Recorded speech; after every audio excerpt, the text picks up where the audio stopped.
you couldn't be living comfortably in this country if African Americans didn't fight for us. This might be an example of trying to keep it too real. Hey, I don't believe that my ancestors that were getting hit with water hoses by dogs, hung in trees, I don't believe that they were doing that thinking to themselves, hey, one day our culture is going to be poisoned by this type of ratchetness. I don't think the black civil rights activists were fighting for whole culture. I also don't believe they were fighting for the civil rights of illegal immigrants. Although I believe that civil rights was the worst deal made in American history, and I'll forgive them because they didn't have foresight, I'm pretty sure that civil rights were for black people and the descendants of black people who were brought here via slave trade, not for Cardi B. I could be wrong, but I'm pretty sure that I'm right. I don't think Dr. King's dream included whole culture. I think if Dr. King were to walk through the hood right now, he'd be highly fucking disappointed. I don't think Rosa Parks would have attended a Cardi B concert. I don't think that's what they were fighting for. But back to the exact quote, Cardi B, black people were being selfish to an extent.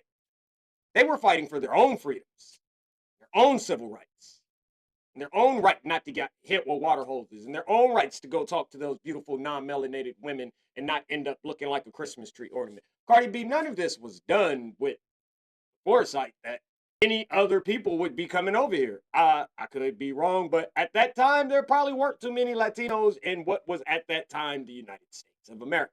So I get where you were trying to go, but sometimes when you're uneducated, it's just best to not say anything. You don't have to pander, Cardi. The ratchets are still going to love you.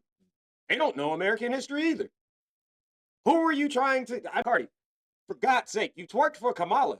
I wonder if when these political campaigns enlist the services of Cardi B, they give her any type of history lesson, or they just like, here's your script, try to your best ability to read it, and go out there and shake a tail feather. When are we going to stop letting Cardi B talk politics? Like, she knows what she's talking about.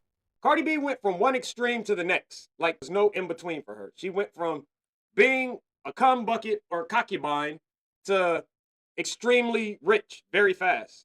I mean, I always say Cardi B, like, the image of what every man who works hard and has a daughter hopes their daughter never travels that road. Like, well, probably now. I can't even say. I was gonna ask what little girl grows up and say, "Hey, I want to be like Cardi B," but you got your OnlyFans and your hubs, and it's just everywhere. Like, this is what they aspire to be.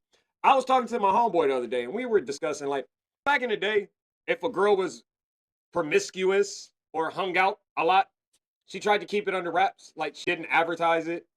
Like, I found out, I had to find out from the homie, and then the homie would get mad if I said that he said something, and then he probably wouldn't tell me anyway because he was trying to keep it for himself because it just wasn't in abundance. Well, now it's just out there. It's not even on the black market anymore. It's just out there. Cardi B, I really don't think our civil rights leaders fought for that, and I don't think they would honestly appreciate this statement. I tried it, but I don't think this is what civil rights was about, Cardi, and I don't think they had you in mind.